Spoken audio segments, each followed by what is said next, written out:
A young billionaire saves a poor girl in the rain. The next day, he comes home and sees his wheelchair-bound son standing while the girl says, "Don't be afraid. I'm here. You can do it." He is stunned by what happens next. The rain pounded mercilessly, turning the streets into rushing streams. Brian squinted to see through the windshield while the wipers worked at maximum speed, barely managing to clear the water. The radio announced the worst storm in years.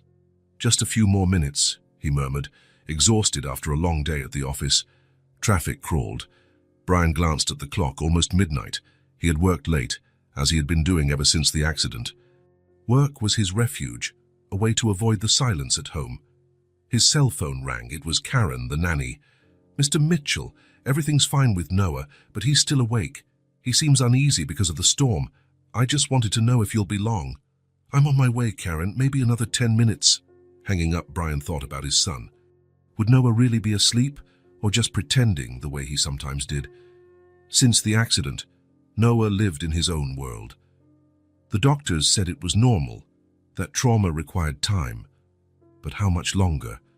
The traffic light turned red. Brian slowed down. And that was when he noticed movement on the sidewalk. Something small, almost invisible under the torrential rain. He leaned forward, frowning. The headlights revealed a tiny figure huddled against the wall of a closed shop. What the? There was no doubt. It was a child. A small girl, sitting alone on the sidewalk, completely soaked, visibly shivering. The light turned green. Cars behind him honked. Brian ignored them, turned on his hazard lights, and pulled over. Something inside him, an instinct that had seemed dormant for months, flared up like an alarm. He jumped out of the car and was immediately hit by the force of the rain. "Hey!" he shouted, running toward the girl. "What are you doing out here alone?" She didn't respond. As Brian approached, he saw she was holding an old teddy bear, just as drenched as she was. Her eyes lifted, and he felt a chill. Those eyes seemed to carry far more than any child should. "Where are your parents?" he asked, looking around. The street was deserted, except for the passing cars. The girl just looked at him, silent. "You're freezing," Brian said, placing his coat over her shoulders. "Come on, you can't stay here." The girl did not resist when he picked her up. She was so light it made Brian's chest tighten. She showed no fear, which was both comforting and unsettling. Inside the car, Brian turned on the heater. The girl clutched the teddy bear tightly as water dripped from her hair. "What's your name?" Brian asked.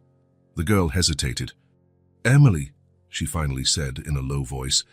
"Emily, that's a pretty name. I'm Brian. Where do you live?" She squeezed the bear and lowered her gaze. Brian realized he wouldn't get easy answers. "Are you lost?" Emily didn't reply. She just kept trembling. Brian thought quickly. The girl was drenched and freezing, and something about her expression deeply unsettled him. "Let's get you dried off and warm first. Then we'll figure out where you live." He called Karen. "I'm going to be a bit late. I found a situation. Could you prepare a hot bath? And maybe set aside some of Noah's clothes?" He hung up before the nanny could ask questions. Looking at the small, silent passenger, Brian questioned his decision. Taking a child he didn't know back to his house was not standard procedure, but something about this felt meant to be. "Do you like soup?" he asked. Emily nodded slightly. "Great. Karen makes the best vegetable soup." They drove in silence. When he finally parked, Brian took a deep breath. His home, a large brick house, seemed far too big, too empty, ever since the accident. "We're here," he said, more to himself than to her. He lifted the girl into his arms and hurried to the porch. Karen opened the door, her expression shifting from curiosity to surprise. "My goodness, who—" "Emily," Brian answered. "I found her alone in the rain. Is the bath ready?" Karen nodded. "Yes, in the guest bathroom. I picked out some of Noah's clothes." "Perfect. Could you take her? I think she'll be more comfortable with you." Karen held out her arms, and Emily went willingly. She seemed numb. "Emily, Karen will take care of you now. She'll give you a warm bath and some dry clothes. I'll make something for you to eat." The girl looked at him with those deep eyes and nodded. It wasn't just fear or confusion in her gaze. There was something else, like an understanding no child should have. While Karen led Emily away, Brian went into the kitchen and put the soup onto heat. His mind raced. Calling the police was the right thing to do. But something stopped him. Maybe it was the late hour, maybe the storm. Or maybe he had a feeling that this child had crossed his path for a reason. Brian found himself staring at the photo on the fridge. Him, Rachel and Noah, all smiling at a picnic. It had been taken the previous summer, before the accident, before a drunk driver turned their life upside down. The sound of footsteps pulled him out of his thoughts. Karen walked into the kitchen with Emily. The transformation was remarkable. Clean and dry, her fair hair still damp, and wearing Noah's blue pajamas. She looked like a different child. Only the serious expression remained. Behind them, almost hidden in the hallway, Brian noticed a small figure in a wheelchair. Noah was watching, curiosity shining in his eyes, his fingers lightly gripping the wheels of his chair the way he did when he was nervous or intrigued. "Noah," Brian said, surprised to see his son awake so late. "I thought you'd be asleep." "I heard noise," the boy replied quietly. His eyes locked on Emily, who returned his gaze with the same silent intensity. "This is Emily," Brian introduced. "She'll be staying with us tonight." Noah said nothing, just kept watching the newcomer with a mix of curiosity and caution. It was the first time in months Brian had seen his son show genuine interest in anything or anyone. "Are you warm now?" Brian asked. Emily nodded, her eyes scanning the kitchen carefully. "Good. The soup's ready." Karen helped Emily onto a stool at the counter, then turned to Brian. "What's going on? Who is this child?" "I don't know," he answered honestly. "I found her alone on the sidewalk in the pouring rain." "Did you call the police?" Brian hesitated. "Not yet. I thought I should take care of her first." Karen gave him a worried look. "Brian, you need to call. Someone must be looking for her." "I'll call after she eats." "Is Noah still awake?" Brian asked. "Yes," Karen replied. "He's in his room, looking out the window. The storm is making him uneasy." Brian served the soup and placed it in front of Emily. "Careful, it's hot," he warned. Emily picked up the spoon and started eating with surprising delicacy for a child. "Do you know where you live, Emily?" Karen asked. Emily kept eating in silence. "Where are your parents?" Brian tried. The girl paused briefly, staring at the soup, then continued eating without answering. "Is the soup good?" Brian changed the subject. Emily looked at him and nodded. It was the most expressive gesture she had shown so far. "Where's your teddy bear?" Brian asked. "I put it to dry," Karen answered. "It was soaked." Emily looked up, worried. "Don't worry," Brian said quickly. "It's just drying. You'll get it back soon." She relaxed and went back to her soup. "I'll go make up the guest room," Karen said. Left alone, Brian watched Emily, trying to understand her mystery. Who would leave a child alone in the rain? Why wouldn't she talk about her home? "Are you afraid of something, Emily?" he asked gently. The girl stopped eating. Her blue eyes met his. For a moment, he saw something there. Not exactly fear, more like resignation. She lowered her gaze and continued eating. Karen returned. "The room's ready." Emily had finished the soup and pushed away the empty bowl. "Want some more?" Brian asked. She shook her head. "Let's get you to bed, then." Brian held out his hand. After a brief hesitation, Emily took it. Together they walked upstairs. The hallway was long. The door at the end belonged to Noah. It was closed, as it always was at night. Karen led them to the smaller guest room. The bed was made, and Emily's teddy bear was resting on the pillow. When she saw the toy, the girl let go of Brian's hand and ran to the bed. She picked up the bear and hugged it tightly against her chest. "I thought she might like to sleep with it," Karen said. "Good thinking," Brian replied, noticing how much calmer Emily seemed. They helped her settle in. She lay down, her eyes heavy with sleep. "Good night, Emily," Brian said. "Sleep well. Tomorrow we'll help you get back home." Emily looked at him intently. Then, surprising them both, she spoke, "I don't have a home." Just 3 words, but they carried immense weight. Before they could respond, she closed her eyes, holding the teddy bear. Brian and Karen left quietly, leaving the door slightly ajar. "What do we do now?" Karen asked. "I don't know. I'll call the police, but—" He glanced toward Emily's room. Something is really off about this. At the top of the stairs, Brian noticed Noah's door was ajar, a faint light coming from inside. He approached and peeked through the crack. Noah was in his wheelchair by the window, watching the rain. Sensing his father's presence, the boy turned his head. His eyes quickly noted Emily, who was holding Brian's hand. "Noah, this is Emily," Brian said softly. "She's staying with us tonight." Noah didn't respond, but his gaze stayed on the girl, showing more interest than he had shown in anything for months. Emily returned his stare with the same intensity. For a moment, the 2 children just watched each other as if assessing one another. "Bedtime for everyone," Karen said gently. "You too, Noah. It's very late." Noah nodded reluctantly and wheeled himself away from the window, but his eyes still followed Emily as Karen guided her to the guest room. "Was he okay today?" Brian asked. "Same as always. Quiet. Did his exercises. Ate little." Brian nodded. That had been Noah's routine since the accident. A routine of silence and a sadness no child should carry. Back downstairs, Brian picked up the phone and dialed the local police station. "Oakwood Police Department." "Good evening. My name is Brian Mitchell. I found a child tonight." "Where?" "On Maple Avenue." She was alone, sitting on the sidewalk in the pouring rain. "And where is the child now?" "She's at my house. She was soaked and shivering. I couldn't leave her there." He heard the sound of keys clicking. "Name and age?" "Emily. She seems about 5 or 6. I don't know her last name." "Did she say where she lives? Where her parents are?" "No. She only said she doesn't have a home." "Your address, sir?" Brian provided his address. "Any signs of abuse?" "Not physically, but she's very quiet. There's something in her eyes." Brian couldn't explain it. "We're dealing with several incidents because of the storm. I'll send a patrol car as soon as possible." "Can you keep her safe until tomorrow?" "Yes, she's already asleep. An officer will contact you in the morning. I'll also notify social services." Brian hung up. A strange feeling washed over him. He'd done the right thing, so why did he feel as though he'd betrayed Emily? Karen yawned. "I think I'll head to bed unless you need anything else," she said. "Go ahead, Karen. You've done a lot today."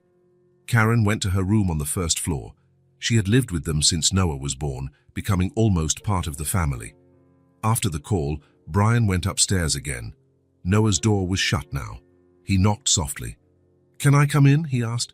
"Yes," came the quiet reply. Noah was in bed, but clearly still awake.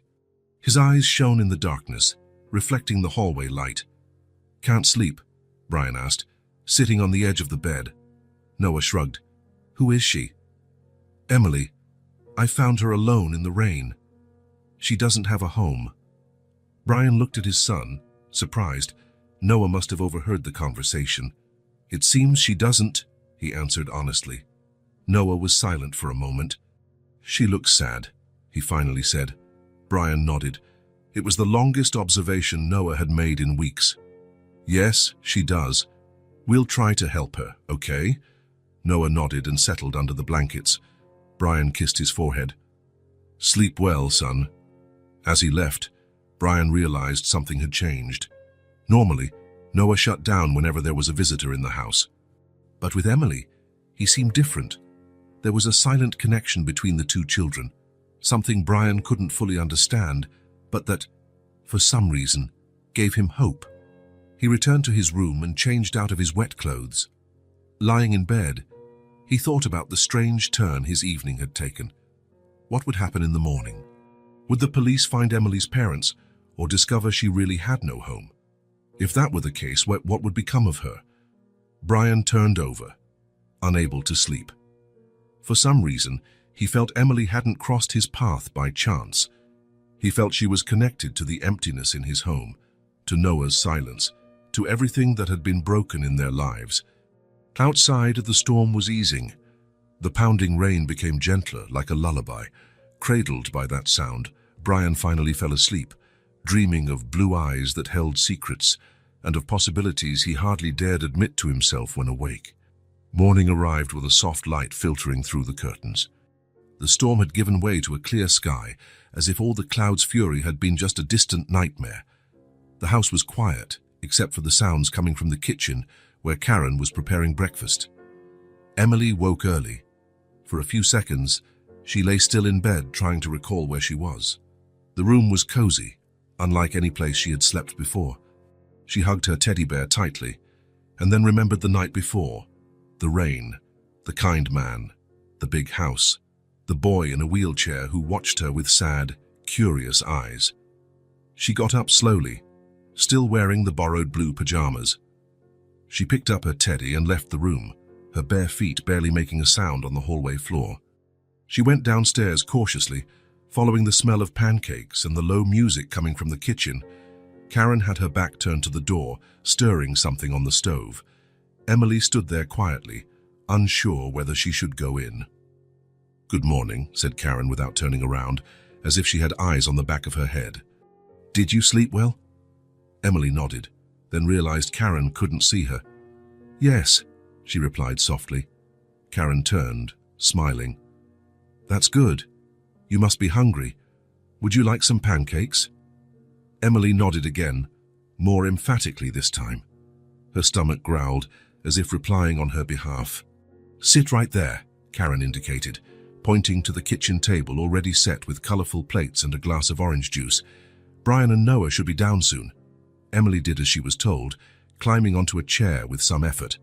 She placed her teddy bear on her lap and watched Karen work, flipping pancakes with a spatula and humming softly. There was something comforting about that everyday scene, something that made Emily's heart ache in a strange way. "Does your bear want pancakes too?" Karen asked, glancing over her shoulder with a kind smile. Emily looked down at her worn-out toy. "He doesn't eat much," she said seriously, "but he likes watching other people eat." Karen laughed, a light and pleasant sound. "He's a very polite bear," she commented. The sound of heavy footsteps announced Brian's arrival. He entered the kitchen already dressed for work, his hair still damp from the shower. "Good morning," he said, his voice carrying the fatigue of a restless night. His eyes landed on Emily and he smiled. "Did you sleep well, sweetheart?" Emily nodded, clutching her teddy bear closer. "Great," Brian said, sitting down at the table. "The police will come by later to talk about you. There's no need to be scared. They just want to help find a place for you." He hesitated at the last part, as if choosing his words carefully. "She's not going to an institution today, is she?" Karen asked quietly, placing a plate of pancakes in front of Emily. "No," Brian replied. "I spoke to them on the phone. The officer said, given the circumstances, they might let her stay here for now while they look for relatives. We have to go to the station later to fill out some forms, but..." He paused, looking at Emily, who was eating her pancakes slowly, as if savoring each bite. "It doesn't feel right to send her to a place full of strangers right now." Karen nodded, clearly relieved. Emily continued to eat, seemingly oblivious to the conversation about her future, though her eyes moved between the adults, alert. "What about Noah?" Brian asked, changing the subject. "Is he up?" Karen sighed softly. "Yes, but he doesn't want to come down. He said he's tired." She lowered her voice even more. "You know how he gets." "Some days are harder than others," Brian nodded, a shadow crossing his face. "I'll take his breakfast up to him, then," he said, standing. "No need," Karen replied. "I finished helping him get dressed before coming to the kitchen. He said he just wants to be alone for a bit." Brian looked at the stairs, clearly torn between respecting his son's wishes and worrying about him. "All right," he finally conceded. "But I'll go up before I leave for work." The rest of breakfast proceeded quietly, only the clink of cutlery against plates breaking the silence. Emily ate slowly, her gaze occasionally drifting to the staircase, as if expecting Noah to appear at any moment. After eating, Brian went upstairs to see his son. Emily stayed in the kitchen, helping Karen clear the table with surprising efficiency for such a small child. "Would you like to draw for a while?" Karen asked while putting away the last dishes. I have some paper and crayons Noah never uses. Emily nodded. Karen retrieved a colorful box from a shelf and led Emily to the living room, where she spread some sheets of paper on the soft rug. Make yourself comfortable, Karen said. I'll finish up in the kitchen and then come back. Emily sat on the rug, crossing her legs, and began testing each crayon color on the paper. Soon she was completely absorbed, drawing with intense concentration. Brian came downstairs a few minutes later, his face showing a mix of worry and resignation that had become familiar in recent months. How is he? Karen asked softly, as Brian passed through the kitchen. The same, Brian said, sighing. He doesn't want to talk, doesn't want to come down. He just stares out the window with that empty look. He shook his head. The doctor said it's psychological, that physically he could be recovering better, but he'll get through this, Karen said, trying to sound more confident than she felt. He just needs time. It's been 8 months, Karen. Brian rubbed his face, tired. Sometimes I wonder if he'll stay in that chair forever, not because he can't walk, but because he's too afraid to try. They glanced into the living room, where Emily was still drawing quietly, unaware of their conversation. I have to go, Brian checked his watch. The social worker will come by around 5. I'll be back before that. After Brian left, the house settled into a comfortable silence. Karen finished cleaning the kitchen, then went to see how Emily was doing. The girl had created several drawings, colorful houses, trees, a blue sky with a big yellow sun. There was a peaceful quality to her pictures, a calm that contrasted with the circumstances that had brought her there. They're very pretty, Karen praised. Do you like to draw? Emily nodded, not lifting her eyes from the paper, where she was now outlining a brown teddy bear that looked just like hers. I'm going to take a snack to Noah, Karen said. Would you like to come with me? Maybe he'd like to see your drawings. Emily looked at her blue eyes thoughtful. After a moment, she gathered her drawings into a small stack and stood up, holding them against her chest like a precious treasure. They went upstairs together, Karen carrying a tray with milk and cookies. She knocked lightly on Noah's door before entering. The room was spacious, decorated in shades of blue and green. A small collection of toy cars rested on a shelf, along with children's books and a few action figures. A big bed with a planets and stars comforter took up one side of the room. On the other side, near the window, Noah sat in his wheelchair, staring outside with a distant expression. I brought a snack, Karen said cheerily, and a visitor. Noah turned his head slowly. His eyes fell on Emily, who was half hidden behind Karen, clutching her drawings. Hi, he said simply, without emotion. Emily made some very nice drawings, Karen continued, placing the tray on a small table. Maybe you'd like to see them. Noah shrugged, a gesture that could mean anything. Karen shot Emily an encouraging look, and Emily took a few hesitant steps into the room. I'll leave you two to talk, Karen said, stepping away toward the door. I'll be downstairs if you need anything. After Karen left, a heavy silence fell over the room. Emily stood there, holding her drawings, while Noah stared out the window again. Slowly, Emily walked to the center of the room and sat on the rug. She spread out her drawings in front of her and took a blue crayon from the pocket of the dress Karen had lent her. Methodically, she began drawing again as if she were alone. Noah watched her out of the corner of his eye for a few minutes. She worked silently, focused, occasionally switching colors. What are you drawing? He finally asked, his voice breaking the quiet like a pebble dropped into a still pond.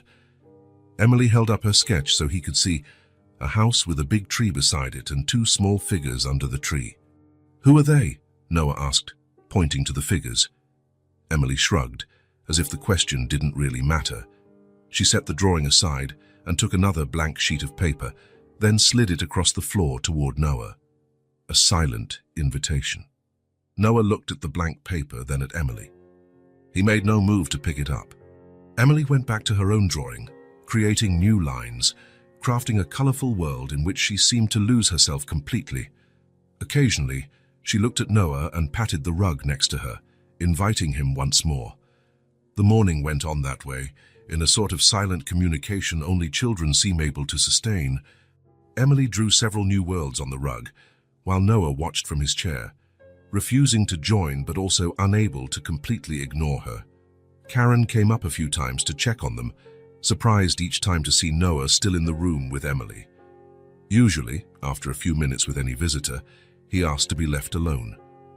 At lunchtime, Karen called the children downstairs. Noah refused, as always, preferring to eat in his room. Emily went down and ate quietly, her eyes often drifting to the staircase. After lunch, she returned to the living room and continued drawing on the rug. The afternoon passed slowly, the sun moving across the windows, casting golden patterns on the floor. Around 3 o'clock, to Karen's surprise, Noah appeared at the top of the stairs. Can I come down?" he asked, his voice hesitant. "Of course," Karen replied, trying not to show her astonishment. "Do you need help?" "No, I can manage." Noah maneuvered his wheelchair expertly onto the small home elevator they had installed next to the stairs. Once he reached the living room, his eyes immediately found Emily, still sitting on the rug surrounded by her bright drawings. He rolled up close, stopping a few feet away. Emily looked up and smiled, small but genuine. "Can I see your drawings?" Noah asked. Emily nodded, gathering some papers and handing them to him. Noah examined them silently, his face softening a bit. "They're really nice," he finally said, returning them. Emily picked up her teddy bear, which she had left on the couch, and, without warning, placed it next to Noah's wheelchair. Then she went back to the rug and resumed drawing, as if nothing had happened. Noah looked at the worn-out toy in surprise. It was clearly Emily's only precious possession, and she had just shared it, with no hesitation or conditions. Karen, watching discreetly from the kitchen, felt a lump in her throat.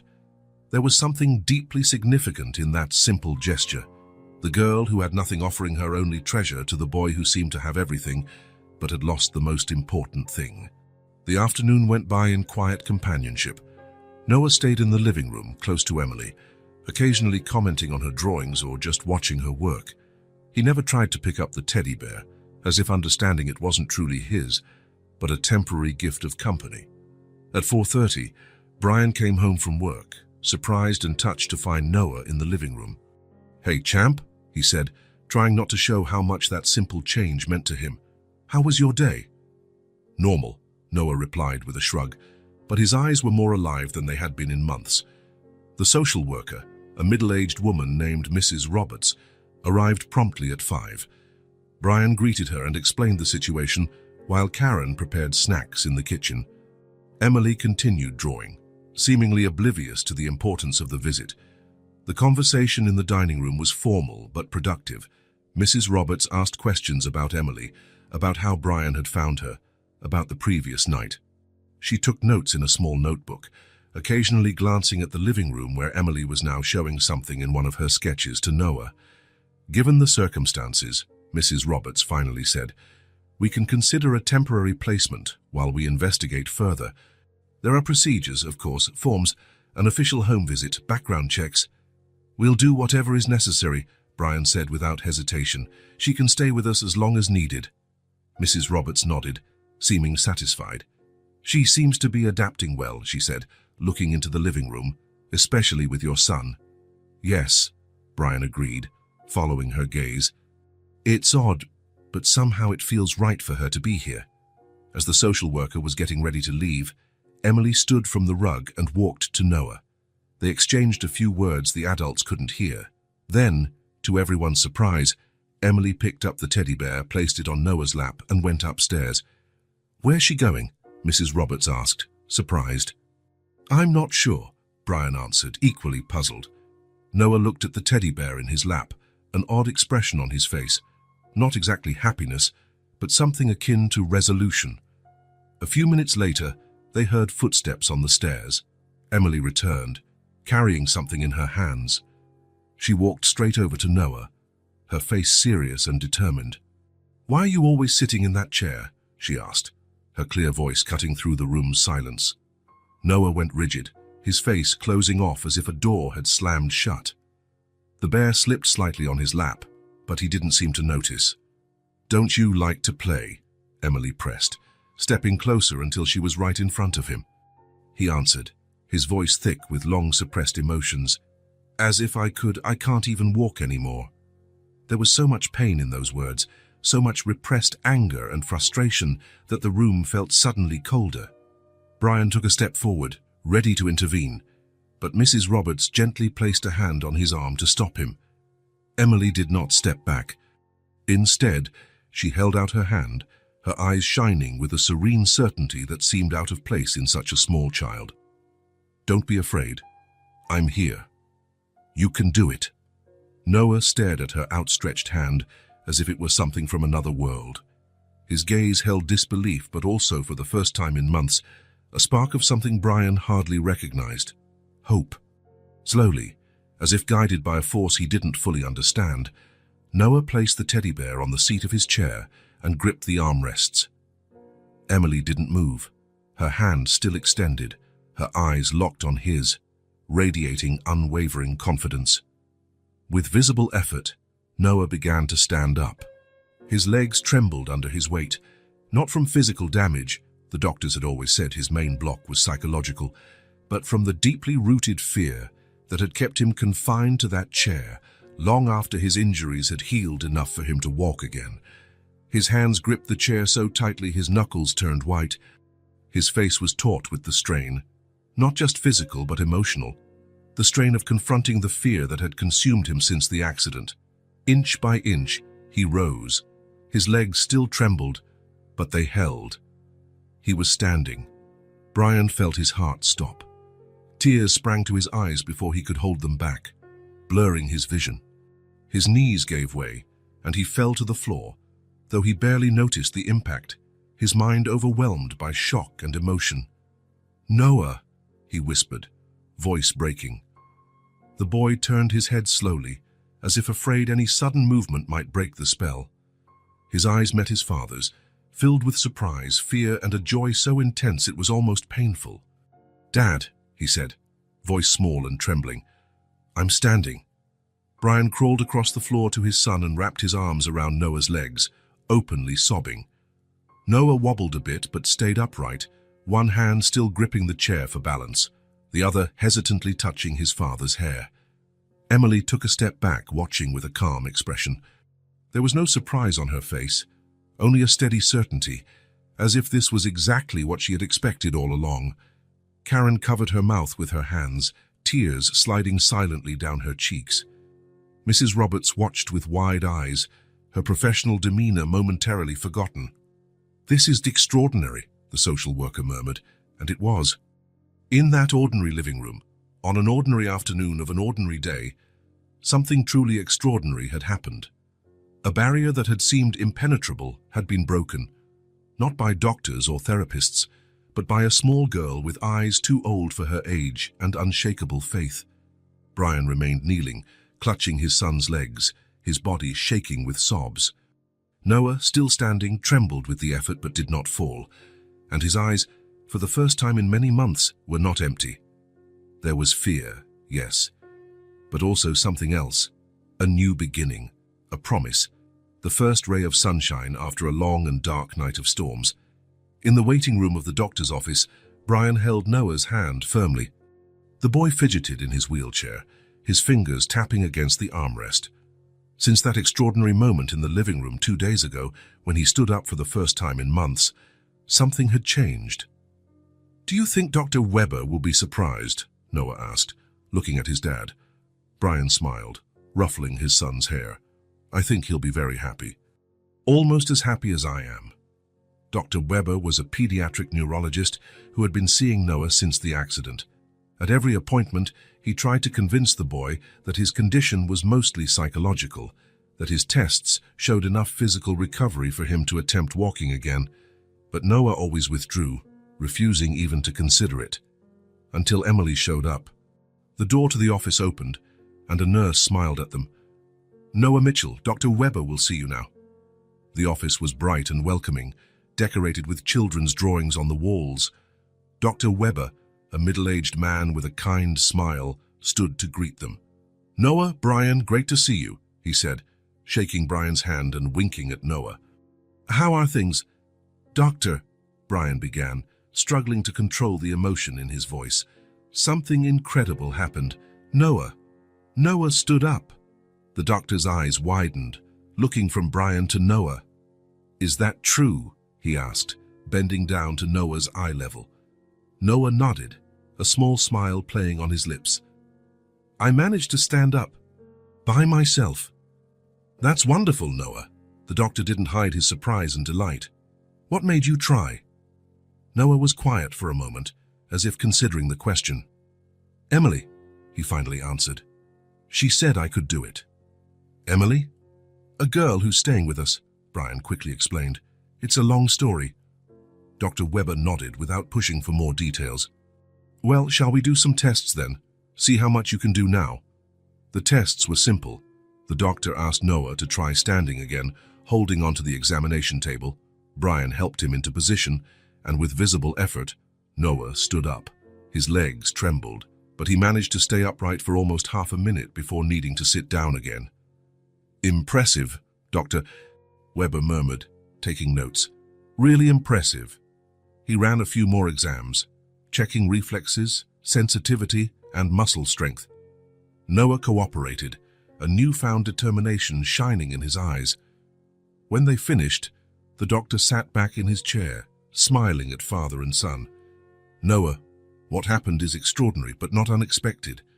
As I've always said, your condition was primarily psychological. The accident created a mental block that kept you from even trying to walk again. The fear was so great that your body obeyed." "What happens now?" Brian asked, holding his son's hand. "Now there's every reason to be hopeful," the doctor answered. "With proper physical therapy and continued effort, Noah can regain a normal gait. It's not guaranteed, of course. The road will be long. There may be tough days, setbacks even. But it's possible. Very possible." Noah looked at his father, his eyes shining with something not seen there in a long time. "Hope. Can I really walk like before?" "You can," Dr. Webber affirmed. "It will take work. We'll start with therapy sessions 3 times a week. You'll have exercises to do at home every day. But yes, if you stay determined as you are today, I strongly believe you'll walk again." On the drive home, the car was filled with a different kind of silence.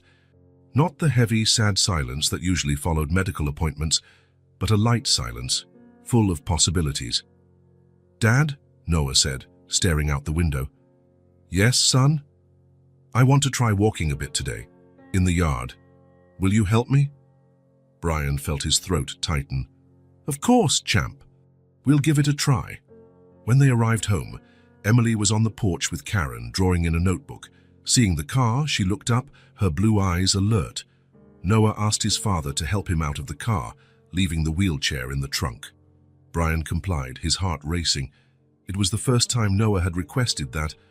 With his father helping him balance, Noah took a few shaky steps toward the porch. Karen covered her mouth with her hands, tears in her eyes. Emily just watched, serene. "The doctor said I can learn to walk again," Noah announced, his voice steadier than it had been in months. "I'll do therapy and exercises. It'll take time, but it's possible." Emily smiled, a small but glowing smile. Her eyes met Noah's, conveying something words couldn't capture. "I knew it," she said simply. And in those 2 words there was so much certainty, so much conviction, it was impossible not to believe her. At that moment, under the afternoon sun, a new hope was born. Not just for Noah, but for all of them. The rest of the day unfolded in a quiet celebration. Noah tried a few more steps in the yard, always supported by Brian or Karen. His progress was small, but every inch gained felt like a miracle. Emily watched everything with her attentive blue eyes, a slight smile on her lips whenever Noah managed to move forward just a bit more.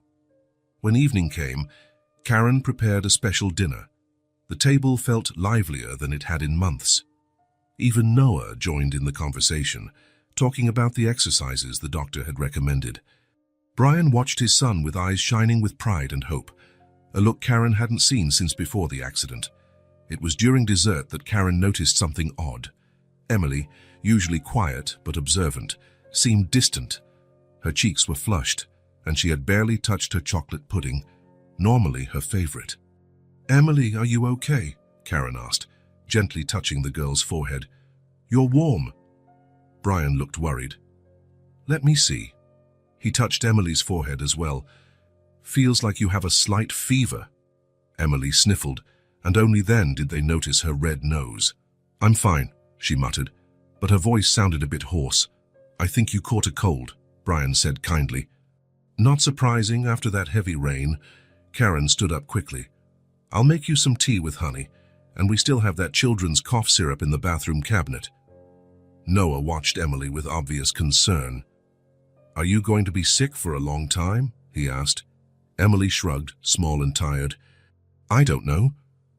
"It's probably just a cold," Brian reassured Noah, noticing his worry. "With some rest and care, she'll be better soon." Karen returned with the tea, and Emily sipped it obediently, taking small, cautious gulps of the warm liquid.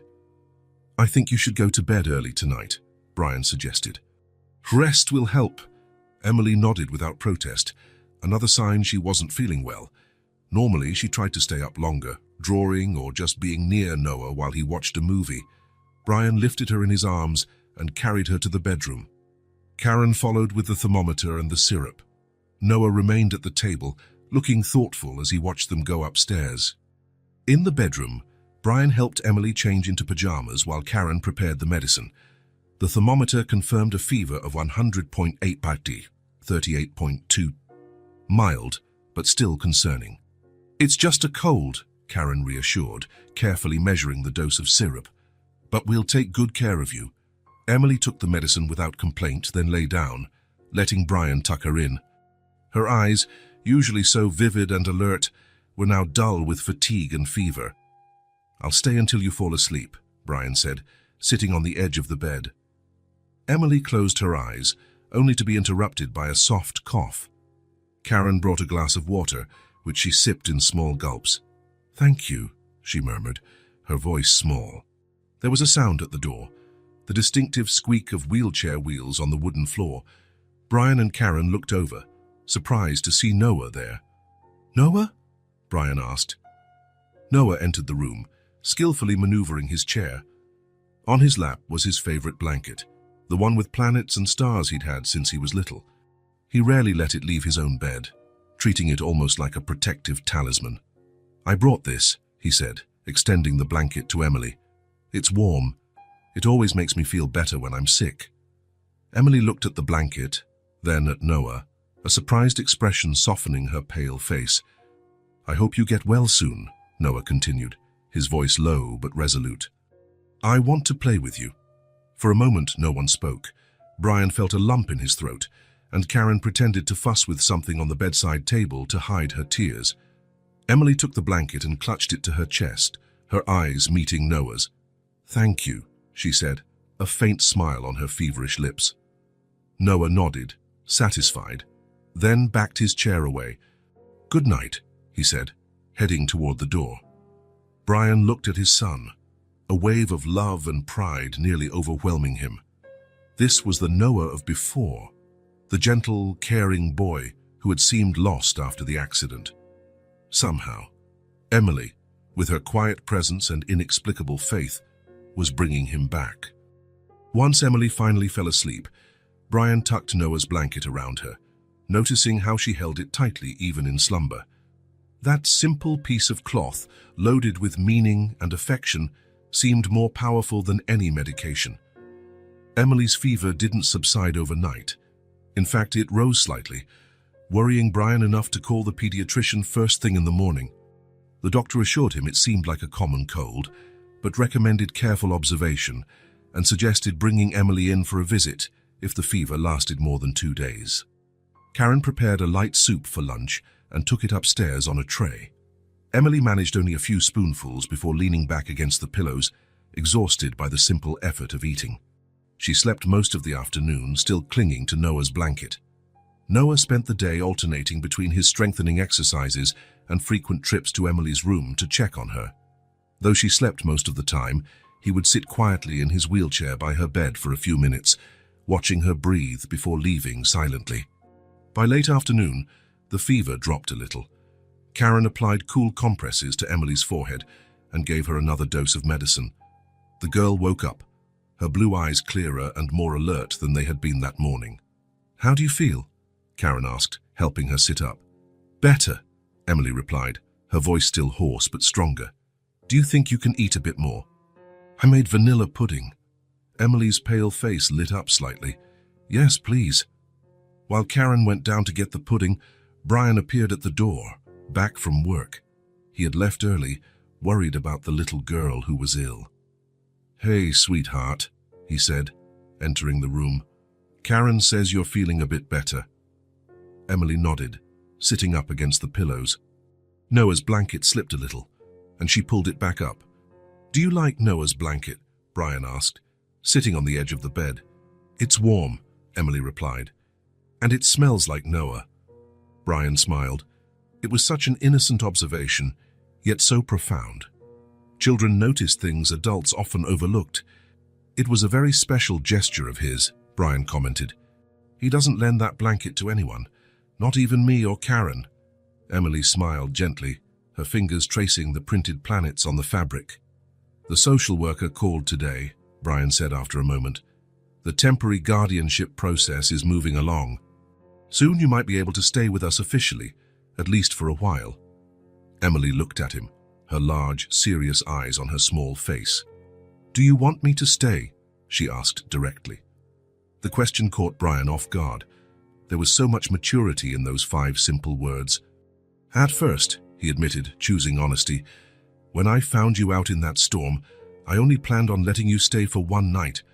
I thought it would be best for everyone. Our house hasn't been a very happy place since the accident. Emily listened silently, without judgment.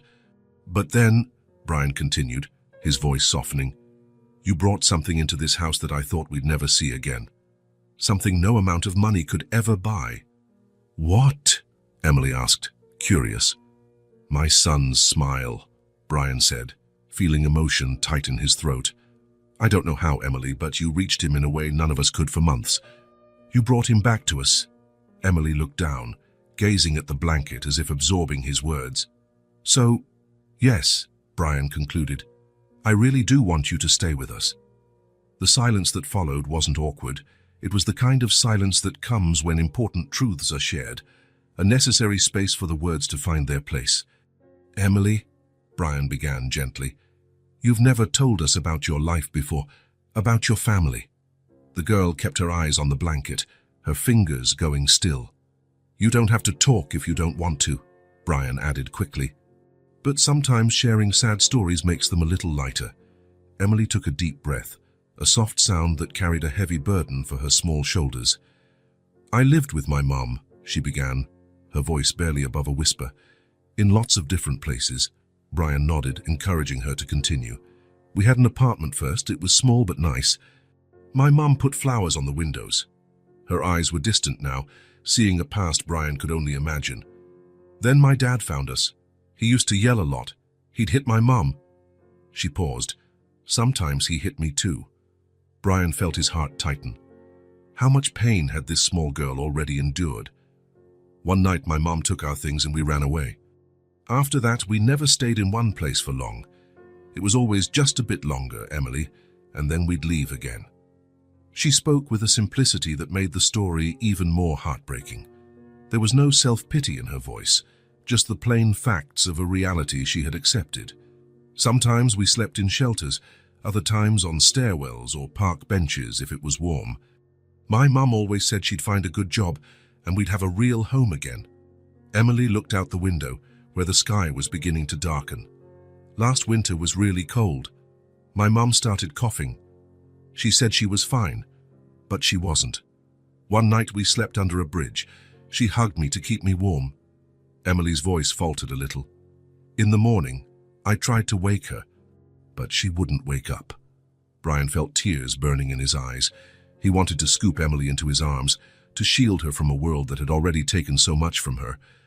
But he respected her space, letting her finish. Some people came and took my mom away. They tried to take me too, but I ran. She always told me to be careful with strangers, especially those in uniforms. How long were you on your own? Brian asked gently. Emily shrugged, a small, sad gesture. Not sure. A lot of days. I knew how to ask for food. My mom taught me to be polite, so sometimes people would give me sandwiches or fruit. What about your teddy bear? A small smile appeared on Emily's lips. My mom gave it to me on my birthday. She said it would protect me when she couldn't. Silence filled the room again, heavy with the weight of her revelation.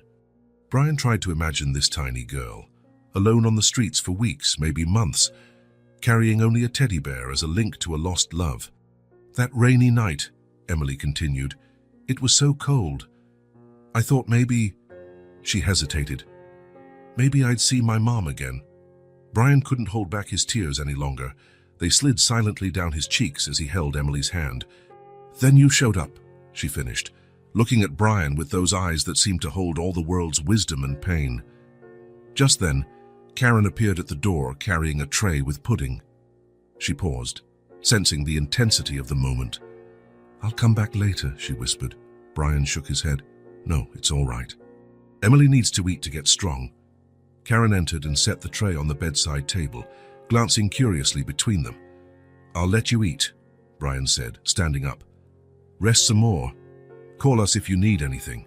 Emily nodded, her eyes now on the pudding. Brian left the room with a heavy heart, yet also strangely relieved. Emily's story was tragic, but knowing it made even clearer what he needed to do. She had lost everything, her home, her mother, her safety. He couldn't restore what she'd lost, but maybe he could offer her something new, a new family, a new beginning. And perhaps in doing so, his own broken family might find healing too. 3 days later, Emily had fully recovered from the cold.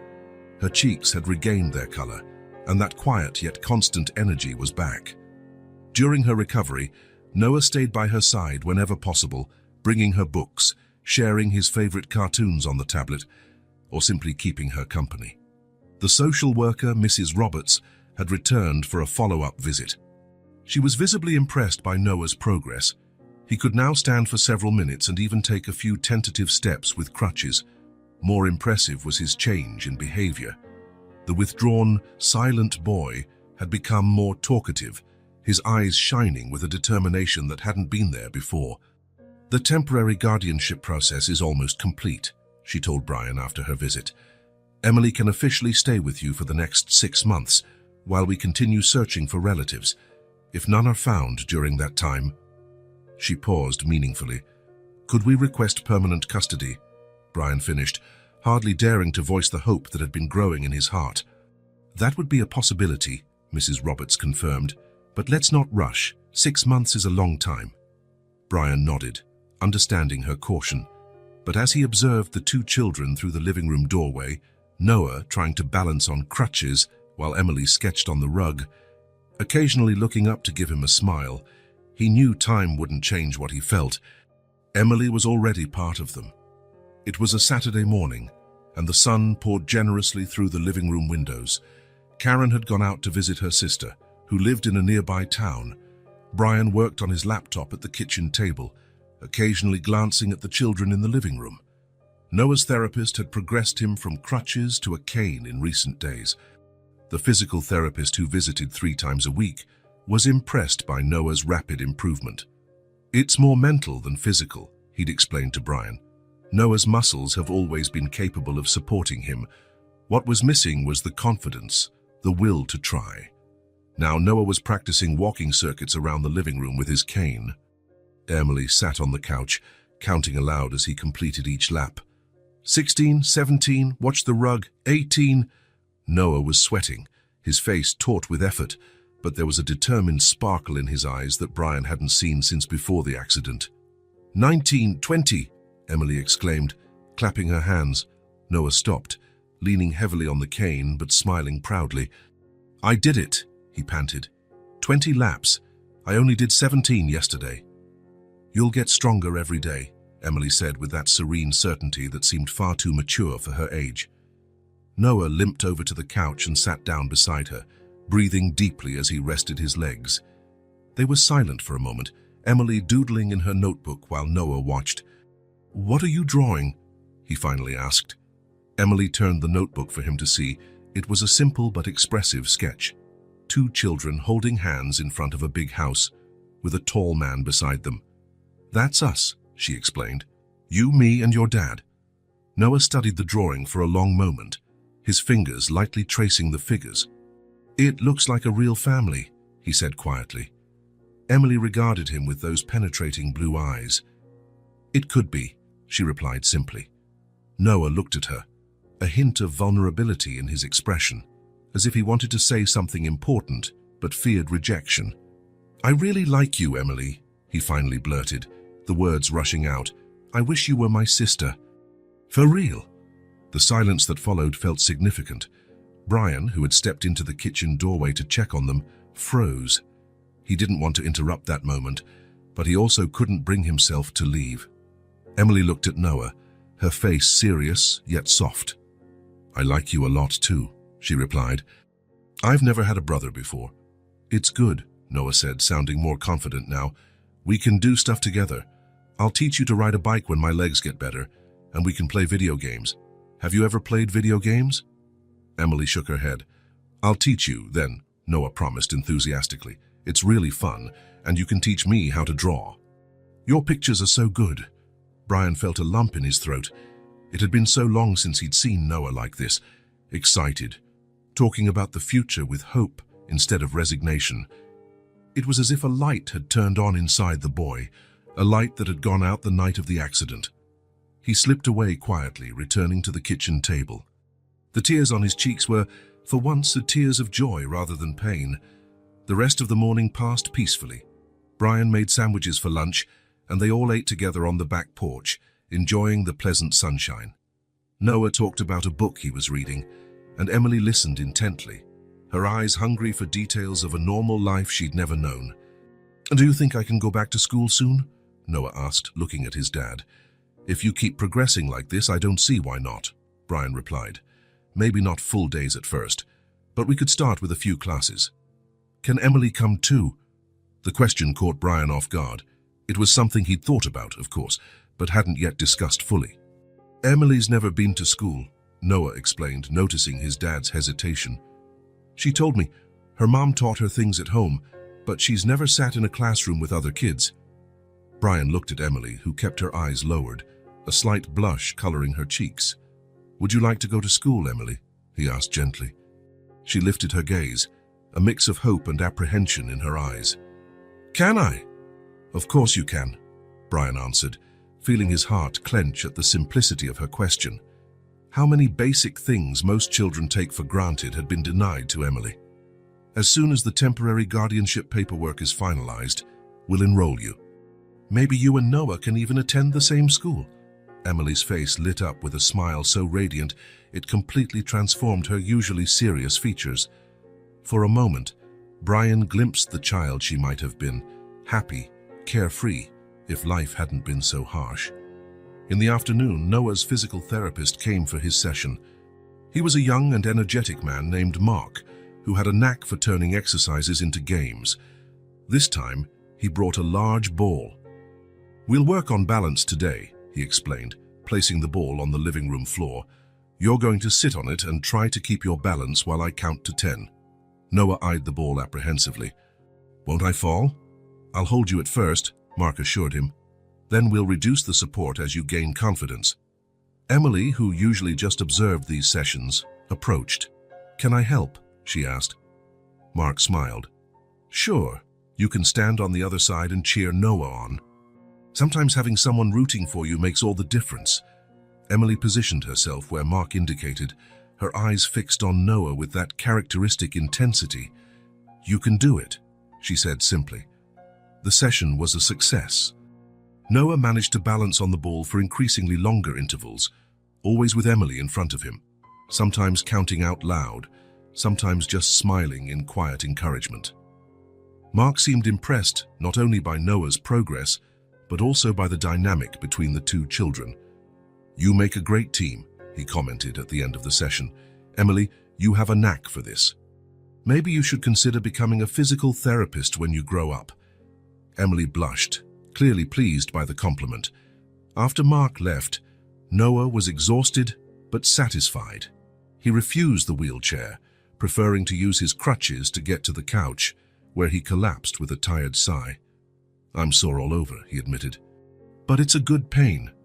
Emily sat next to him, studying him with that gaze that seemed to see right through people. "You work really hard," she observed. "I want to walk again soon," Noah responded, "so I can do normal things again, like play soccer." "Yeah." Noah looked at his legs with a mix of determination and something else, something close to sadness. "If I hadn't asked my mom to pick me up that night—" He trailed off, biting his lip. Emily tilted her head, her eyes never leaving his face.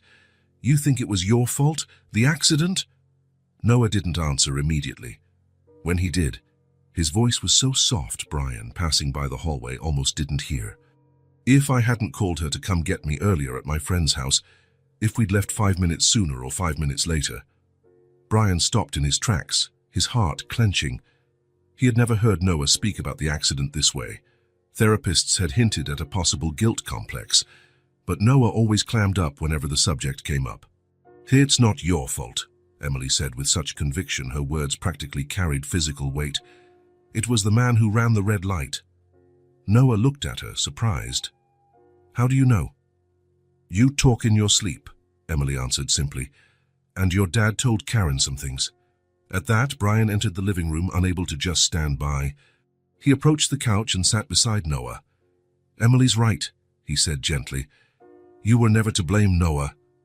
The boy looked at his father, tears suddenly shining in his eyes. "But if I hadn't asked her to come—" "A drunk driver ran a red light," Brian interrupted, squeezing his son's hands. "It doesn't matter if you'd been there 5 minutes earlier or later. He's the one who did something wrong, not you. Your mom wasn't at fault, and neither were you." Tears began rolling down Noah's cheeks. He lowered his head, shoulders shaking with sobs he tried to contain. Brian pulled him close, hugging him tightly. "For so long I thought—" Noah choked out against his father's chest. "I thought that if I hadn't asked her to come, she'd still be here." "I know," Brian whispered, stroking his son's hair. "I know, but it's not true. It was never your fault."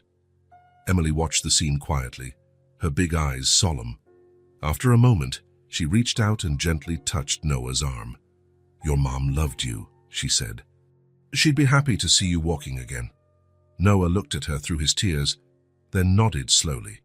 "Thank you," he whispered. It wasn't clear if it was meant for Emily, his father, or both. They stayed that way for a long time. Noah curled up in his father's embrace, Emily sitting patiently beside him, her small hand still resting on his arm in a comforting gesture. It was as if a knot that had been inside Noah for months finally began to loosen. The tears flowed freely now, washing away months of buried pain, unspoken guilt, and unprocessed grief. When the sobs finally subsided, Noah looked exhausted, but there was a change in his expression. A lightness Brian hadn't seen since before the accident, as if a giant weight had been lifted from his young shoulders. "Is everything okay now?" Emily asked, her face close to Noah's. He took a deep breath and nodded. "It's better," he replied. "A lot better." That night, Brian lay in bed feeling a sense of relief so strong it was almost physical. How long had Noah carried that guilt? How had Brian not realized it? The therapists had suggested it, of course, but Noah always denied it, changing the subject. It took Emily, a child they'd known for barely 2 weeks, to bring that pain to the surface so it could finally be faced. Emily. That extraordinary little girl who had entered their lives like a silent ghost on a stormy night, and in such a short time brought so much healing, not just for Noah, but for the whole house. The walls that once echoed with Rachel's absence now vibrated with something new. Not yet joy, but hope, possibility, a future. In the next room, Noah slept deeply for the first time in months, untroubled by the nightmares that usually woke him. In the guest room, which was now officially Emily's room, the girl also slept, teddy bear pressed against her chest. The house was quiet, but it was no longer the oppressive silence of mourning. It was the peaceful hush of a home where healing had finally begun. Days turned into weeks, and weeks into 2 months. Fall was painting the trees red and gold, and a cool breeze replaced summer's heat. At the Mitchell house, other changes, just as deep, were underway. Noah now used the cane only for longer distances, and inside the house he could walk without support. His physical therapist called it a miraculous recovery, and suggested he could return to school after the fall break, starting part-time. Emily was officially under Brian's temporary care for over a month. The social worker visited regularly, always leaving with positive notes about how well Emily was adapting. She went to preparatory classes 3 times a week to catch up on her education before enrolling in formal school. Her teachers were amazed by her intelligence, saying she soaked up knowledge like a sponge.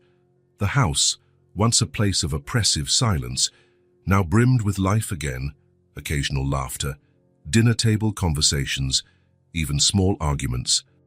It pulsed with the normal rhythms of a home where people truly lived, not just existed. One Friday afternoon, Brian left work early. He'd spent the morning at his lawyer's office, reviewing papers, signing documents, asking questions. When he returned home, he found Karen in the kitchen baking cookies with Emily, while Noah worked on a complex puzzle in the living room, a gift from his grandfather. "I'm home," Brian announced, putting his briefcase on the table. There was a contained energy in him, an anticipation no one could miss. "You have a strange look on your face," Karen said, wiping her hands on her apron. "Did something happen?" "We can talk later," he replied, glancing at Emily happily licking a spoonful of cookie dough. "Kids, how about we go for ice cream after dinner to celebrate Friday?" The proposal was met with enthusiasm. Even Noah, who was more conscious of his pre-teen image these days, couldn't hide his smile. Dinner was lively, with Noah talking about the book he was reading and Emily sharing, in her succinct way, what she'd learned in class that day. Brian watched it all with a mixture of joy and something else, a quiet certainty, as if he had finally found his path after a long time lost. The local ice cream parlor was almost empty at that hour. They chose a table by the window and placed their orders. Emily, still discovering new flavors, spent several minutes deciding between strawberry and chocolate, finally settling on both. "Is it good?" Brian asked, watching her savor every spoonful like a treasure. She nodded, a chocolate mustache forming above her lip. "Very," she answered, her eyes shining. Noah ate his mint chocolate chip in silence, but there was a relaxed expression on his face that was becoming more common. Occasionally, he exchanged knowing glances with Emily, as if they shared a secret. When they finished, Brian suggested a short walk in the adjacent park. The evening air was cool but pleasant, and the path lined with old-fashioned lampposts gave the place a magical atmosphere. Noah walked slowly, using his cane but with firm steps. Emily stayed beside him, naturally matching his pace. They stopped at a wooden bench near a small lake. The moonlight reflected on the water, creating a second, shimmering moon. "I have something important to talk to you about," Brian said, more serious now. "Especially you, Emily." The girl looked up at him, her big eyes fixed on his face. "You know you've been living with us under a temporary arrangement," he continued. "Mrs. Roberts explained that to you?" Emily nodded slowly, something in her gaze shifting, a slight fear maybe, or apprehension. "Temporary guardianship lasts 6 months," Brian went on. "After that, it has to be renewed, or—" He hesitated, searching for the right words. "Or I have to leave," Emily finished, her voice so low it was almost inaudible. "No," Brian quickly corrected. "Not if that's not what we want." Noah leaned closer to Emily, as though trying to protect her just by being near. "Today I was with my lawyer," Brian explained. "We talked about something very important." He took a deep breath, looking kindly at Emily. "We're starting the adoption process." A hush fell over the small group. Emily stared at Brian as if she didn't fully understand what she'd just heard. "Adoption?" she echoed. "Yes," Brian said, a smile forming on his lips. "That means that, if everything goes well, you won't just be a guest or a child in temporary care. You'd be legally part of our family. Forever." Emily's eyes went wide, tears filling them until they overflowed, rolling silently down her cheeks. Her lower lip trembled. "Really?" she asked, her voice breaking with emotion. "I won't have to leave." Brian felt his heart squeeze at the vulnerability in that question. How many times had she been forced to move on? How many times had she lost everything? "Really?" he confirmed, his own voice now unsteady. "If you want that, of course." Emily didn't answer with words. Instead, She flung herself into Brian's arms, sobbing into his chest, deep, wrenching sobs that seemed to come from a place within her that had never been fully expressed before. Noah watched, his own eyes brimming with tears. Then, with effort, he stood from his cane and moved closer, placing a hesitant hand on Emily's shoulder. "We'll be a real family," he said, his voice overflowing with joy. "You, me, and Dad." Emily lifted her tear-stained face from Brian's chest, looking at Noah through her tears. She reached out and pulled him into the hug. The three of them stayed that way for a long moment, a newly formed family, united not by blood but by something just as strong: love, choice, and the desire to belong. Winter was approaching, bringing shorter days and grey skies, but inside the Mitchell house, it felt like springtime. Since the talk in the park 3 weeks earlier, when Brian announced the adoption process, a new energy filled the home. Emily hummed softly while drawing. Noah tackled his exercises with renewed determination. Even Karen seemed lighter, as though the whole house were emerging from a long emotional winter. The adoption process was moving forward, despite the usual bureaucratic pace. Mrs. Roberts came weekly, bringing forms, doing interviews, gathering documents. Brian spent his evenings filling out paperwork and studying adoption laws. The final court date was scheduled for January down after the holidays. On a particularly cold November afternoon, Mark, the physical therapist, arrived for Noah's regular session. Lately, the focus was on walking without support. Noah could take a few steps alone, but still lacked confidence over longer distances. "Today we're going to try something different," Mark announced once the warm-ups were done. He moved the furniture aside, creating a clear path in the center of the living room. Brian and Karen watched from the doorway, as they usually did. Emily sat on the couch, a forgotten sketchbook on her lap, her eyes fixed on Noah. "I want you to walk from here to the other end of the room," Mark explained. "Without the cane this time." Noah looked at the open space ahead of him. It was about 15 feet, nothing before the accident, but now it looked like miles. His eyes widened, a mix of fear and challenge. "I don't know if I can," he murmured, biting his lower lip.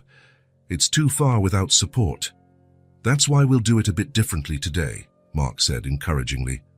He glanced at the couch. "Emily, could you help us?" The girl stood immediately, leaving her notebook aside. There was something about her posture, a readiness, a quiet certainty, that was striking, as though she already knew what Mark wanted before he said it. "What should I do?" she asked, her voice soft but firm. "I want you to stand at the other end of the room," Mark instructed. "Noah will walk toward you." Emily did as asked, moving to the far edge of the clear space. She stood there, small and determined, her gaze never leaving Noah's. The air between them seemed charged with something intangible, a silent communication that the adults could sense but not fully understand. "Now," Mark continued, "hold out your arms. Noah will focus on you and walk in your direction. When he's close enough, you'll grab his hands to help him finish." Noah looked apprehensive, but there was a glint of determination in his eyes that Brian hadn't seen since before the accident. He had walked distances like this before, but always with the cane and always with someone at his side, ready to catch him if he wobbled. "You can do it," Emily said simply, arms extended as Mark had directed. There was no doubt in her voice, just a calm certainty that seemed far older than her years. Noah took a deep breath. He used the cane to stand from the chair. Then, in a decisive move, he handed the cane to Mark. For a moment, he just stood there, swaying slightly like a young tree testing its strength against the wind. The first step was hesitant, his body tense, braced for a fall that didn't come. The second step was a bit firmer. By the third, his knees wobbled, but he stayed standing. "That's it," Mark encouraged. "Keep your eyes on Emily. One step at a time." Noah moved slowly, each step a small victory over fear, the trauma that had imprisoned his legs for so long. His face was tight with concentration, a fine layer of sweat forming on his forehead, despite the cold. From the doorway, Brian held his breath. Karen gripped his hand so tightly, her nails dug into his skin. The air in the room felt heavy with anticipation, as if everyone was suspended outside of time. Halfway across, Noah paused, his legs visibly shaking from the effort. For a moment, he seemed ready to give up, to return to the safety of the chair or the cane. Mark stepped forward, prepared to help if needed. But then Emily spoke. "Look at me, Noah," she said, her clear voice cutting through the tense silence. "You're almost there. Just a few more steps." There was something almost magical in the way her words seemed to calm the tremor in Noah's legs. He met her gaze, blue locked on brown, and something passed between them, a silent message no one else could fully grasp. Noah drew another deep breath and took another step, then another and another. Each step was slightly steadier than the last, as though he were relearning to trust his body with every inch gained. When he got within about 2 feet of Emily, his legs finally looked ready to give out, the sustained effort catching up with him. But Emily moved forward, holding out her hands exactly as Mark had shown her. Noah grabbed them, his fingers intertwining with hers like a lifeline in a stormy sea. For a moment, they stood like that, Noah and Emily, hand in hand in the middle of the living room, eyes locked on each other, as if the rest of the world had ceased to exist.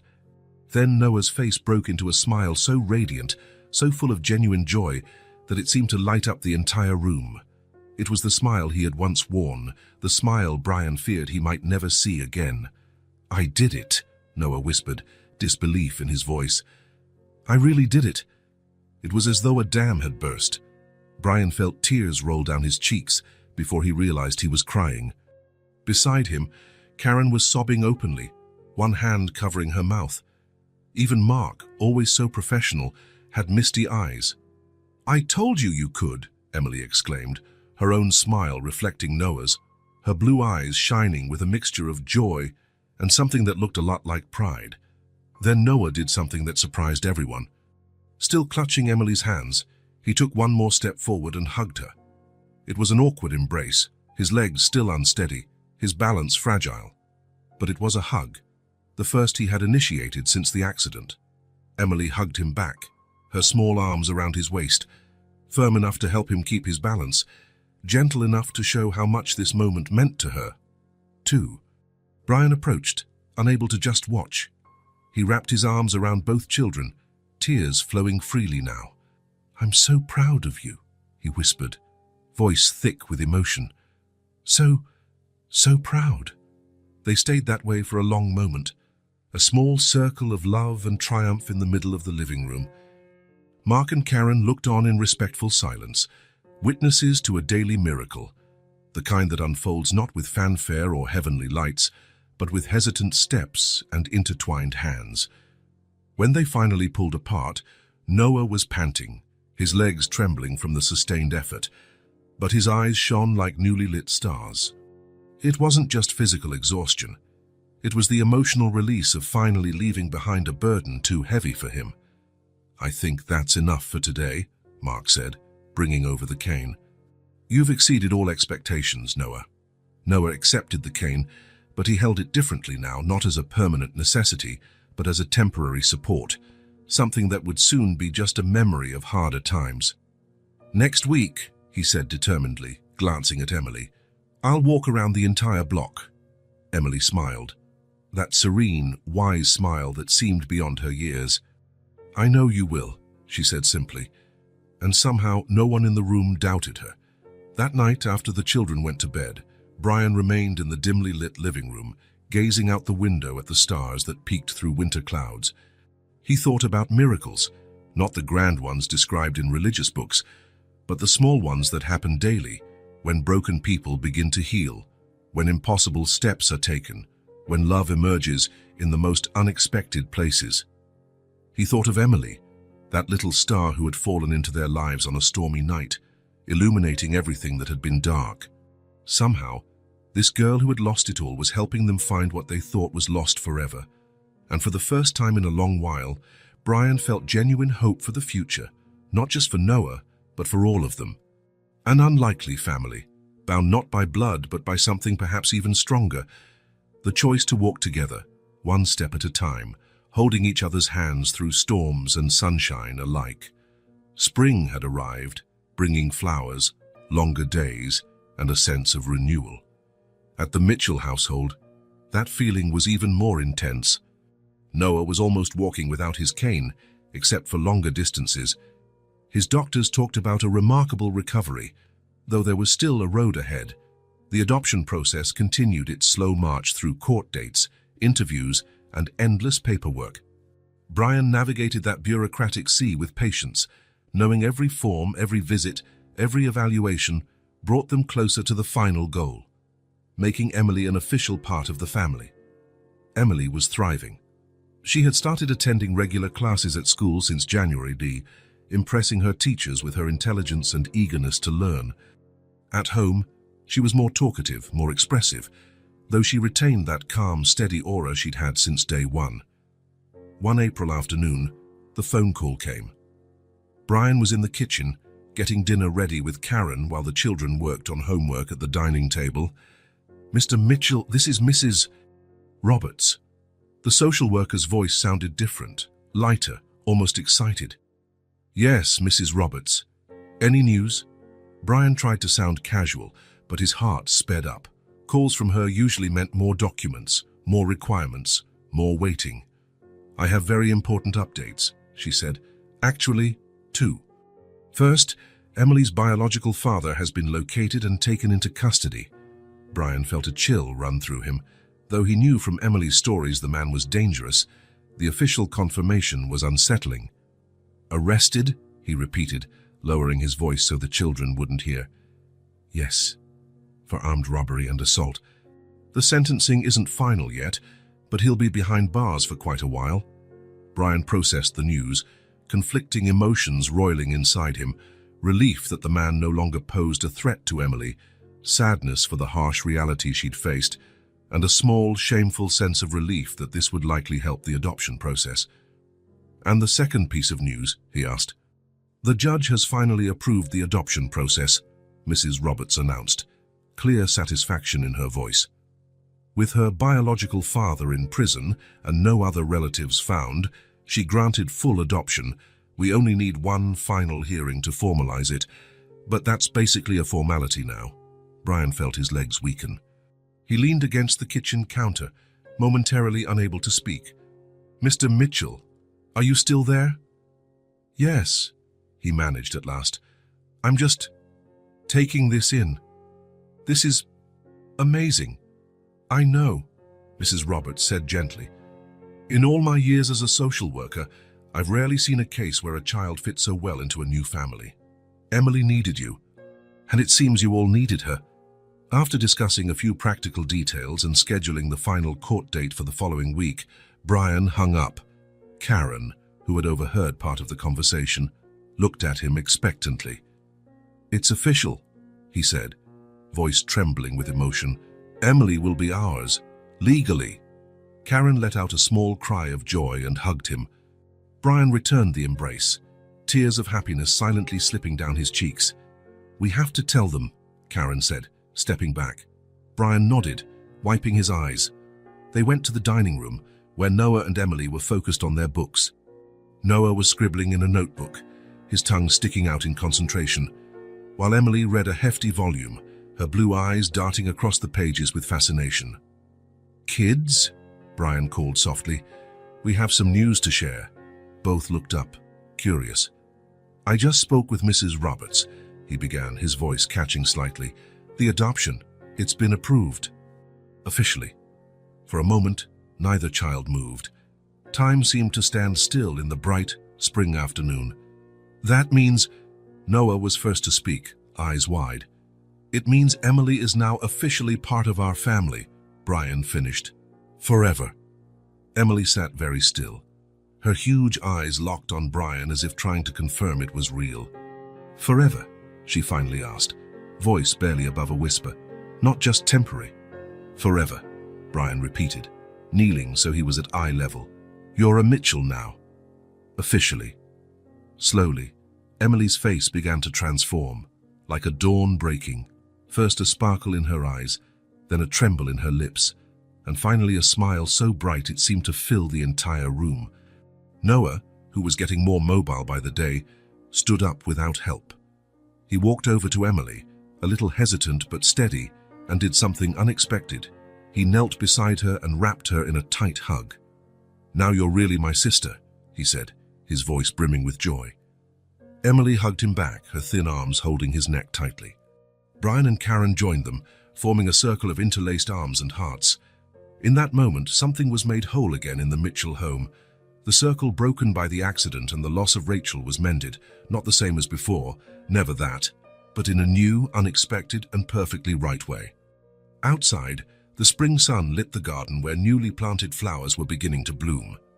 Inside, a newly formed family embraced, celebrating not just the formal end of a process, but the true beginning of a shared journey. A new home, a new family. For real. Saturday dawned perfectly, as if the very sky wanted to join in the celebration. An intense blue, not a single cloud, and a gentle warmth that caressed without burning. Brian opened the windows, letting the May breeze enter freely, carrying the scent of garden flowers. Karen had arrived early, arms filled with shopping bags.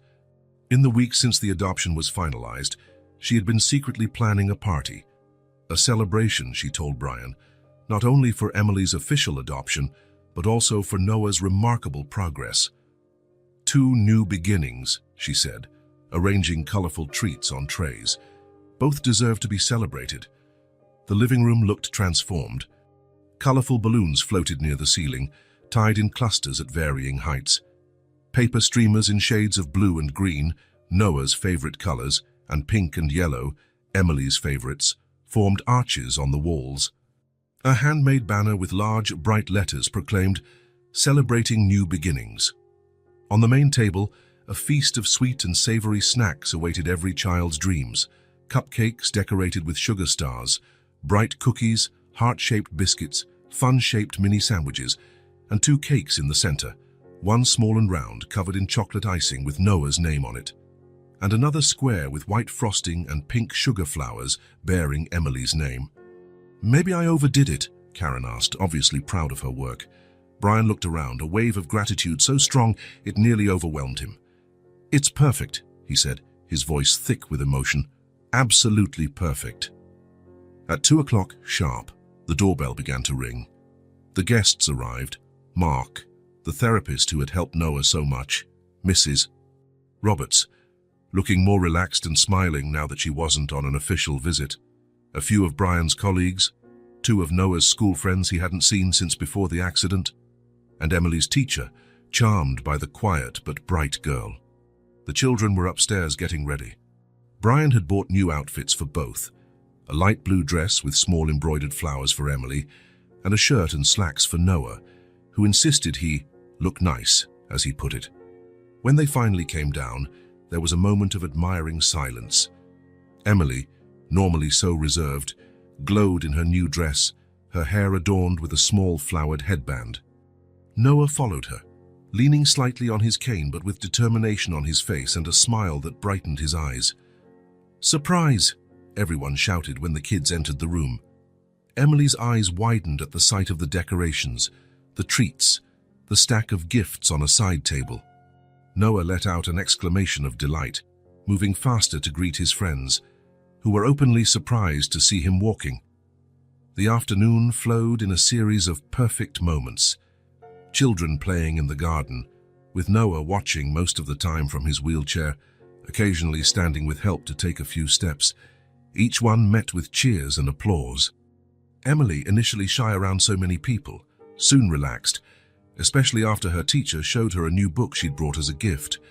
There were games and stories. The moment when Mrs. Roberts handed Brian a framed copy of the official adoption certificate, tears welling in his eyes. There was a spontaneous toast by Mark, lifting a cup of juice to 2 of the bravest kids he'd ever met. And there was laughter, so much laughter. The most precious sound to Brian, who for so long had lived in a house where laughter seemed forbidden. At cake-cutting time, Brian asked for quiet. The children stood behind their respective cakes, side by side, their faces lit by the small burning candles. "Today's not a typical birthday," Brian said, his voice clear despite the emotion. "It's a celebration of 2 new beginnings. Noah, who is taking his first steps again, facing every challenge with incredible courage. And Emily, who found a new home and family, but also gave us something precious in return. She helped us rediscover hope. The guests applauded.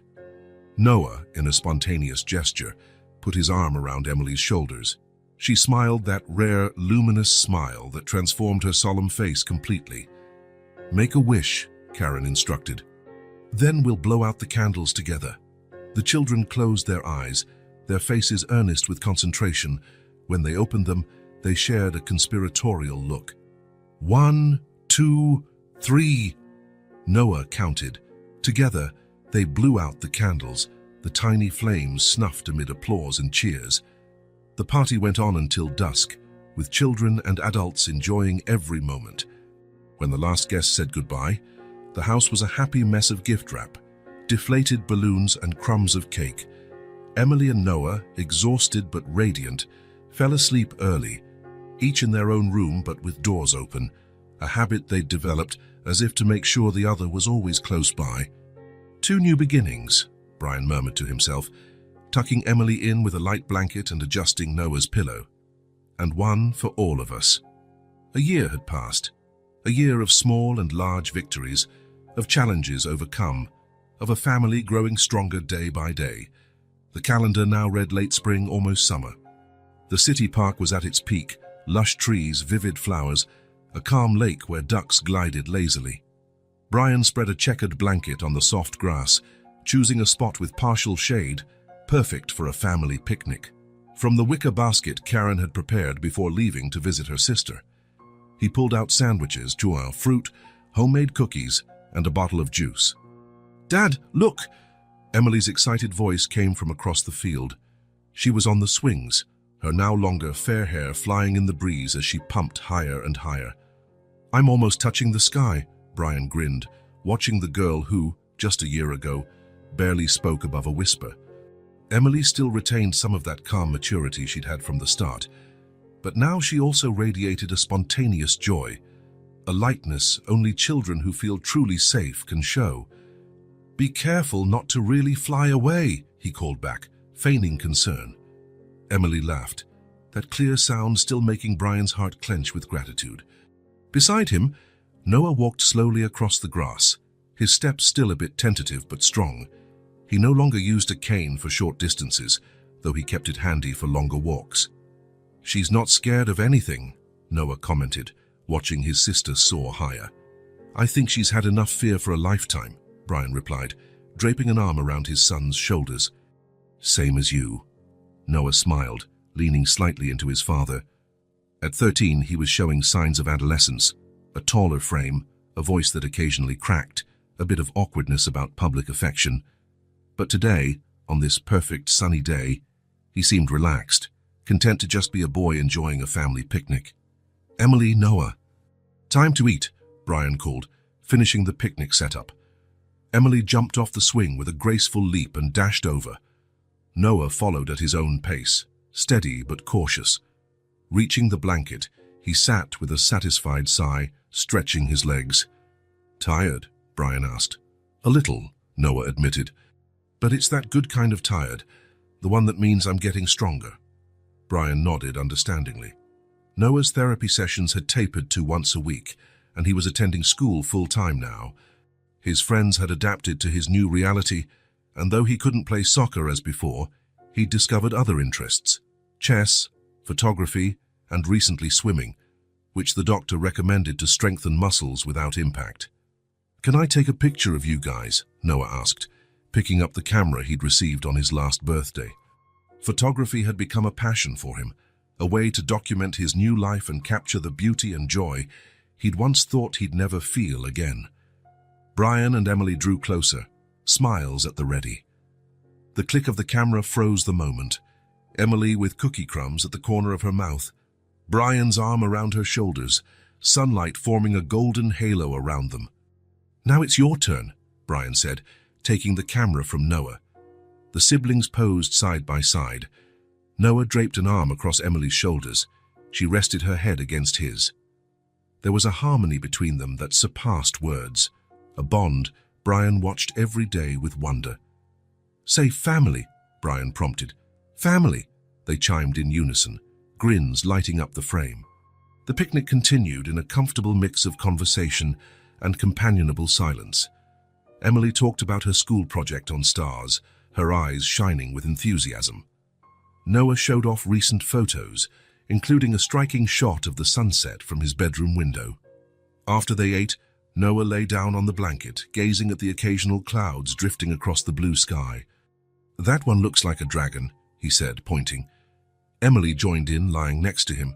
"And that one looks like a ship," she added, "like in the pirate stories you tell me." Brian watched them, marveling at the simple depth of that moment, how life could change so drastically in such a short time. Some days he still woke up almost disbelieving the journey they'd taken, from the depths of grief to this bright day with his children laughing. The future no longer a dark horizon, but a path lit by possibility. "What are you thinking about, Dad?" Noah asked, noticing Brian's thoughtful expression. "About how lucky we are," Brian replied honestly. "How life can surprise us sometimes. Like when you found me that rainy night," Emily asked, her serious blue eyes suddenly profound. "Exactly," Brian said. "That night, I only meant to help a lost child in a storm. I never imagined I was finding a missing piece of our family." Emily smiled, still with that quiet wisdom in her gaze, but now blended with the sweetness of childhood. "I found you too," she said simply. The rest of the afternoon was a succession of small joys. Emily returned to the swings. Noah photographed butterflies landing on nearby flowers. Brian took it all in, storing each moment in his memory like a priceless treasure. As the sun dipped low, painting the sky in orange and pink, they gathered their things and strolled back home. Emily skipped a few steps ahead, occasionally pausing to wait. Noah walked beside Brian, his pace careful but more confident each day. "You know," Noah said suddenly, his voice thoughtful, "I used to think our family was broken forever. After the accident, after Mom, I thought we'd never be happy again." Brian looked at his son, his chest tightening. "I felt that way too, Han, for a while," he admitted. "But we're not broken," Noah continued. "We're just different, and maybe even stronger in some ways." Brian stopped walking for a moment, gazing at the teenager beside him. When had his son grown so wise? "I think you're right," he finally said. Family isn't something rigid or fixed. It adapts, grows, changes. "And sometimes," Noah added, glancing at Emily, who had come back to hold his hand, "it shows up in the most unexpected moments." Together, the three continued toward home, their footsteps at different rhythms but perfectly in sync in their own way. The setting sun cast long shadows before them, three silhouettes, hand in hand forming a new constellation. The journey hadn't been easy. There would still be challenges, hard days, painful memories that sometimes resurfaced. But in that moment, walking under a sky gradually filling with stars, Brian knew deep in his heart that they would be all right. Because family isn't always about blood. Sometimes it forms in the most unlikely moment and lights everything up again. Spring was in full bloom, the days stretching toward early summer. Noah was nearly walking without the cane, using it only on rough terrain or longer walks. Emily was thriving in school and had made new friends. Karen was practically family, enjoying the lively household that had once been so quiet.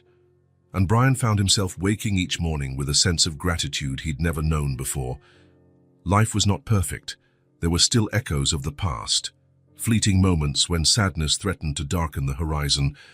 But the house that once felt haunted by absence was now filled with shared laughter, small triumphs and quiet hope. Each day was another